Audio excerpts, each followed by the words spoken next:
Ahoana no mety hahatonga ny tava ho mamirapiratra?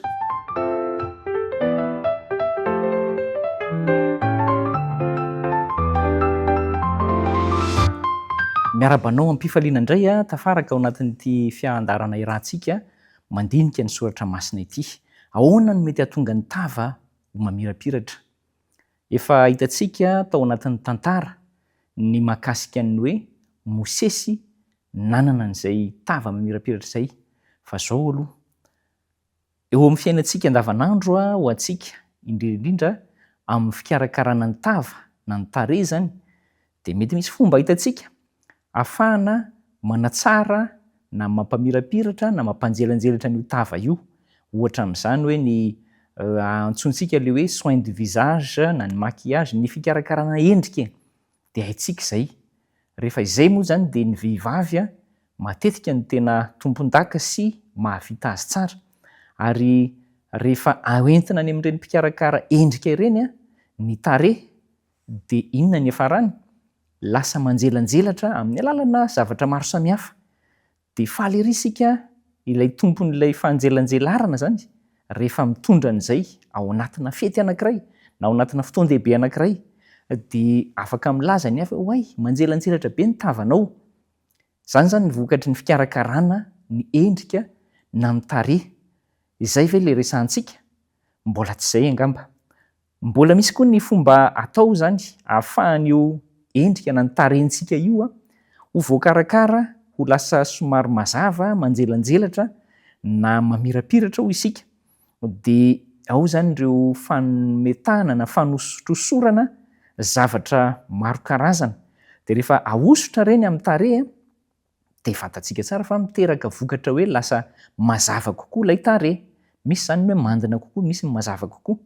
Fa ireny rehetra ireny rehefa hitan'ny hafa avy ety ivelany zany dia ohatran'ny hoe mazava kokoa ny tarehinao. Ao anatin'izay resaka izay indrindra, ahoana ary no mety hahatonga ny tava ho mamirapiratra? Araka ny fiandohantsika niresantsika teo dia ny tarehy no mety hamirapiratra indrindra amin'ny faritry ny vatana. Ahoana ary ianao? Nisy mpaisiansa japonais anankiray aloha zany namanao fikarohana izy, nanao fanandramana mahavariana mihitsy izy tany amin'ny taona 2015 tany izay no nataony. Inona hoe ianao no nasehony? Hoe ny olombelona dia mamoaka hazavana kely hita maso. Tsy hoe onjam-pahazavana izy zany, fa hazavana mety ho hita amin'ny masontsika raha toa ka tena miasa tsara amin'ny masontsika. Dia aiza izy io no hita? Ny be indrindra amin'izy io dia eo amin'ny tarehy. Olombelona zany nanaovana fikarohana. Ny zavatra azo antoka aloha raha ny fanambarana, fanazavana ny soratra masina dia izao: izy mivady tany am-piandohana, Adama sy Eva, dia nitanjaka fony vao namboarin'Andriamanitra ary vao nivoaka teo am-pelantanan'ny famoronan'Andriamanitra niraisy ny tanana dia hoe nitanjaka izy mivady. Ny makafakana sy ny fanazavana ny soratra masina nefa dia milaza fa io mitanjaka io dia rakotra hazavana, ary hazavana manjelanjelatra, ohatran'ny lasa hoe izay zany no akanjo. Ary tsy ny vatana fotsiny fa ny endrika sy ny vatana iray manontolo dia nitafy an'izay hazavana izay. Ary azo tsoahana arak'izay zany hoe izay no mety mahatonga an'ilay hoe ny tarehy na ny endrika tarehy zany ho isika no mamirapiratra be indrindra amin'ny faritry ny vatana. Tany am-piandohana izy dia izay no nataon'Andriamanitra.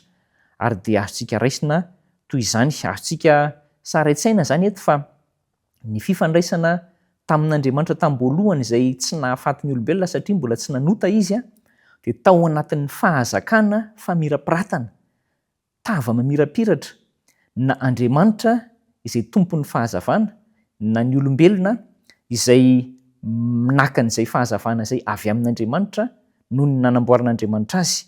Ary dia azo an-tsaina zany fa manana tava mamirapiratra zany Andriamanitra tamin'izany fotoana nahitan'ny olombelona azy. Saingy rehefa taty aoriana lavo ny olombelona, tsy afaka nijery an'Andriamanitra intsony anie isika amin'ilay hoe fomba mivantana. Mahavariana ny fitantaran'ny soratra masina fa Mosesy dia nifampiresaka ny fanatrika tamin'Andriamanitra. Dia afaka miteny ve zany tsika hoe nahita ny tarehin'Andriamanitra na ny endrik'Andriamanitra izy? Tsia, fa efa Andriamanitra mihitsy no nilaza araka ny efa hitantsika tany aloha fa tsy misy mahazo mahita an'Andriamanitra amin'ny endriny na ny tarehiny ka ho velona. Fa zao takatr'Andriamanitra ny fanirian'i Mosesy ny ahitan'Andriamanitra, ny ahitan'ny fanatrehan'Andriamanitra, dia nahatonga an'Andriamanitra hiteny ao amin'ny Eksodosy 7:30 andininy 1:20 ka hatramin'ny 7:20. Andao nge raisitsika kely ny soratra masina vakina amin'ny anaran'i Jesosy hoe indro misy fitoerana eto anilako dia hijanona eo ambonin'ny aram-bato ianao, ko raha mandalo ny voninahitro dia ataoko eo antsefaky ny aram-bato ianao, ka hosaronako ny tanako ianao mandra-pandaliko, dia hanaisitra ny tanako aho ka hita ny vohoko ianao fa ny tavako tsy ho hita. Mbola mafisina tanteraka fa tsy afaka nahita ny tavan'Andriamanitra i Mosesy, fa ny voalazan'ny soratra masina kosa dia afaka nifampiresaka mivantana tamin'Andriamanitra izy, izany hoe resaka ifanaovana fa tsy mifankahita endrika zany. Andrao dia maty ity mpanompon'Andriamanitra izay nifampiresaka taminy ity. Izany no niresahan'Andriamanitra tamin'ny Mosesy, tsy afaka nahita ny tavany zany Mosesy, fa ny vohony, izany hoe ny lamosiny no nitenen'Andriamanitra hoe azonao jerena.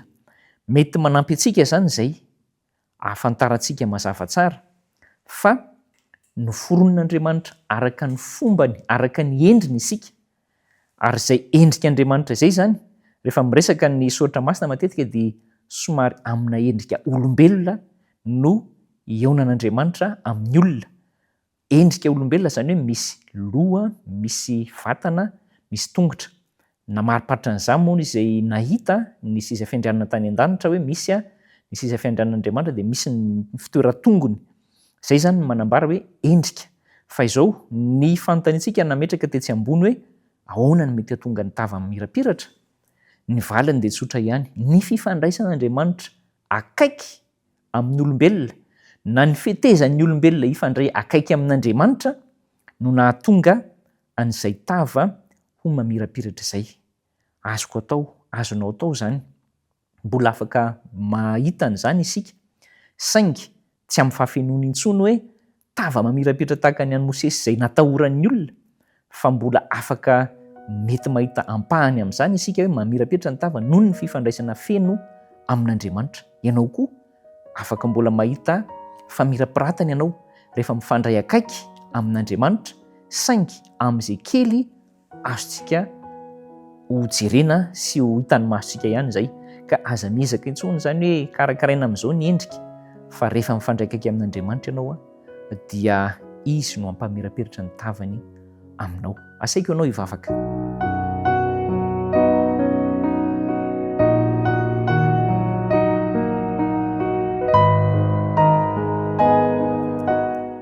Tompo, mankasitraka anao satria ny vokatra ny fifandraisana aminao dia mahatonga ny tava namirapiratra tamin'ny andron'i Mosesy, ary ianao dia mbola mitarika anay mba hifandray akaiky aminao, na mety ho hita mivantana na mety tsy ho hita intsony zany tava mamirapiratra izany.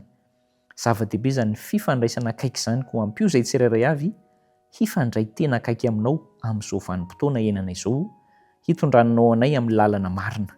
Amin'ny anaran'i Jesosy no angatahanay sy hanirianay izany vavaka izany. Amen.